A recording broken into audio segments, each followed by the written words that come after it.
The live TV, सच सबसे आगे। नमस्कार, मैं हूं Iqbal Parvez. The live TV में आपका स्वागत है। साथियों, आजम खान के बेटे को जेल और भारतीय जनता पार्टी के मंत्री के भाई के खिलाफ नो एक्शन। आखिर अब्दुल्ला और द्विवेदी में इतना फ़र्क क्यों? ये सवाल लोकल मीडिया के माध्यम से उत्तर प्रदेश में घूमने लगा है और वहाँ की जनता ये सवाल पूछ रही है। द लाइव टीवी के माध्यम से हम यही सवाल पूरे देश में फैला रहे हैं और पूरे देश को ये सवाल पूछना चाहिए कि आखिर अब्दुल्ला में और द्विवेदी में फ़र्क क्यों है।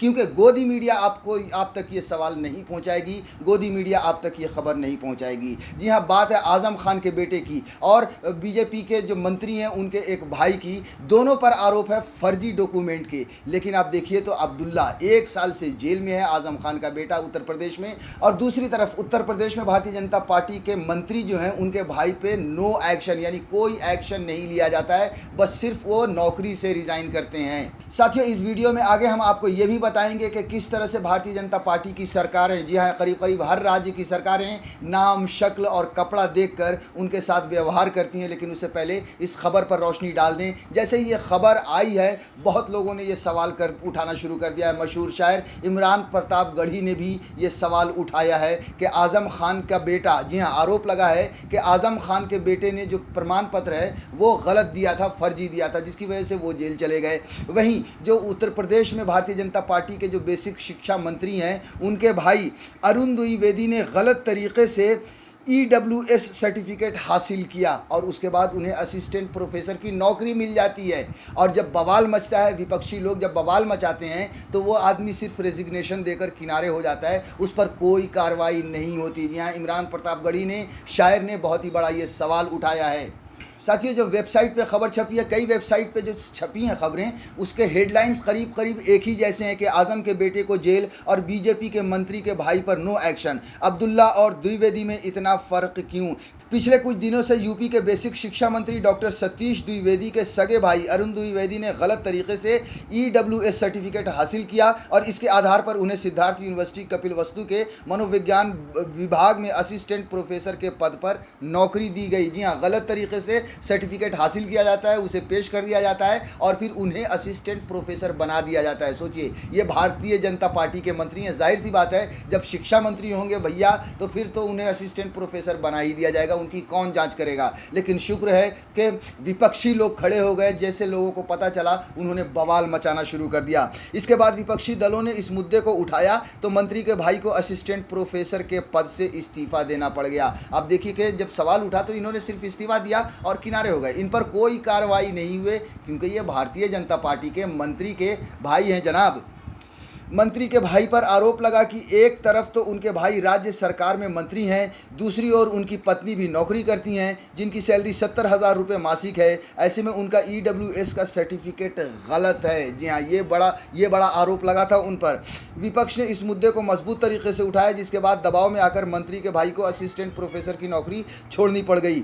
शायर और कांग्रेस नेता इमरान प्रतापगढ़ी ने इस मुद्दे पर ट्वीट करते हुए लिखा कि यूपी में भ्रष्टाचार की सज़ा के मानक अलग हैं। जी हाँ, उत्तर प्रदेश में बिल्कुल सही बात इन्होंने कही है कि उत्तर प्रदेश में अगर आप भ्रष्टाचारी हैं और भारतीय जनता पार्टी के साथ हैं, भारतीय जनता पार्टी में आप रसूख रखते हैं, आपका कोई कनेक्शन है, तो आपके साथ कुछ नहीं होगा। लेकिन वही अगर आप भारतीय जनता पार्टी के विरोधी हैं या फिर अगर आप मुसलमान हैं तो आपको सीधे जेल की हवा खानी पड़ेगी। आप सोच लीजिए, ये इमरान प्रतापगढ़ी का ये कहना है। समाजवादी पार्टी के वरिष्ठ नेता और पूर्व मंत्री आज़म खान के बेटे अब्दुल्ला के केस का उदाहरण देते हुए इमरान ने कहा कि अब्दुल्ला ने फर्जी जन्म प्रमाण पत्र लगाया तो उनकी विधायकी रद्द हो गई और वो 1 साल से जेल में है। सोचिए, उनकी विधायकी भी MLC थे, उनकी विधायकी भी रद्द कर दी गई योगी सरकार में और उसके बाद उनको जेल भेज दिया गया। 1 साल से वो जेल की हवा खा रहे हैं। वहीं भाजपा सरकार के शिक्षा मंत्री अरुण द्विवेदी ने फर्जी आय प्रमाण पत्र लगाया और प्रोफेसर की नौकरी हासिल कर ली। उनके इस्तीफे से काम चल गया। ये बड़ी बात है अपने आप में कि उनके सिर्फ इस्तीफे से ही काम चल गया, उन्हें जेल नहीं जाना पड़ा। साथियों, इमरान प्रतापगढ़ी सवाल उठा रहे हैं कि उन्हें भी जेल में भेजा जाना चाहिए। देखिए, जो लिखते हैं साफ तौर पर इमरान कहना चाहते हैं कि जब आजम खान के बेटे की तरह मंत्री के भाई को गलत प्रमाण पत्र के लिए जेल में क्यों नहीं भेजा जा रहा है। एक ही मामले में सरकार दो तरह की कार्रवाई क्यों कर रही है। अगर अब्दुल्ला जेल में है तो द्विवेदी को भी जेल में होना चाहिए। साथियों, ये जो सवाल है, वैसे ये सवाल इस देश की करोड़ों जनता के ने उठाए हैं। इसके दोहरा रवैया क्यों होता है भारतीय जनता पार्टी का। लेकिन भारतीय जनता पार्टी ऐसी ही है। हमारे देश के प्रधानमंत्री ही लोगों को जो है सो कपड़ों से, उनकी टोपी से, उनके नाम से पहचान लेते हैं, तो फिर उनकी जो शाखें हैं, उनकी जो टहनियाँ हैं, वो भी वही करेंगी और वो भी वही कर रही हैं। साथियों, बड़ी पुरानी कहावत है कि राजा को राजा होना चाहिए, उसे प्रजा प्रजा में भेदभाव नहीं करना चाहिए, धर्म के आधार पर, कपड़ों के आधार पर, रंग के आधार पर, किसी भी आधार पर। लेकिन भारतीय जनता पार्टी की नीति कुछ अलग है। उनके राजा जहां पर भी सत्ता में आते हैं, बस एक धर्म को खास तौर से निशाना बनाते हैं, चाहे वो नरेंद्र मोदी हो, चाहे वो योगी हो, या फिर कोई भी, यहाँ तक कि छोटे से छोटे भारतीय जनता पार्टी के नेता। अगर उनका बस चले तो एक दिन में इस देश के मुसलमानों को उखाड़ फेंकेंगे या उन्हें ख़त्म कर देंगे या देश से बाहर कर देंगे। ये है मानसिकता भारतीय जनता पार्टी के नेताओं की। अब आप देख लीजिए कि भारतीय जनता पार्टी किस तरह का दोहरा व्यवहार करती है। अभी हमने आपको खबर बताया कि किस तरह से आजम खान का बेटा जेल में है, लेकिन बीजेपी का जो नेता है, मंत्री है, उसके भाई पर सेम आरोप है, लेकिन उस पर कोई कार्रवाई नहीं होती है। आप देखिए, CAA NRC आपको याद होगा 1.5 साल पहले जब शुरू हुआ था, CAA NRC का विरोध पूरे देश में हुआ था। लेकिन जहाँ जहाँ भी अब आप देख लीजिए, मैं मुंबई में हूँ या महाराष्ट्र में हूँ, यहाँ पर भी CAA NRC का जो आंदोलन था बहुत ही शांतिपूर्ण चला। हर जगह पे आंदोलन हुआ, आंदोलन चलता रहा लगातार जब तक कि कोरोना नहीं आया। देश के अलग हिस्सों में भी, लेकिन जहाँ जहाँ भारतीय जनता पार्टी की सरकार थी, वहाँ पर आंदोलनकारियों को किस तरह से मारा गया, किस तरह से फोड़ा गया, किस तरह से उन्हें खदेड़ा गया, ये सब तस्वीरें आपको याद आती होंगी। मुझे तो कम से कम आती हैं कि किस तरह से भारतीय जनता पार्टी ने एक धर्म को लगातार निशाना बनाया है, और ख़ास तौर से योगी आदित्यनाथ ने, प्रधानमंत्री नरेंद्र मोदी ने। साथियों, आपको याद होगा जब उत्तर प्रदेश में किस तरह से जब विरोध शुरू हुआ था, तो मुसलमानों के घर घर में घुसकर उत्तर प्रदेश की पुलिस ने तोड़ फोड़ की थी, उन्हें मारा था।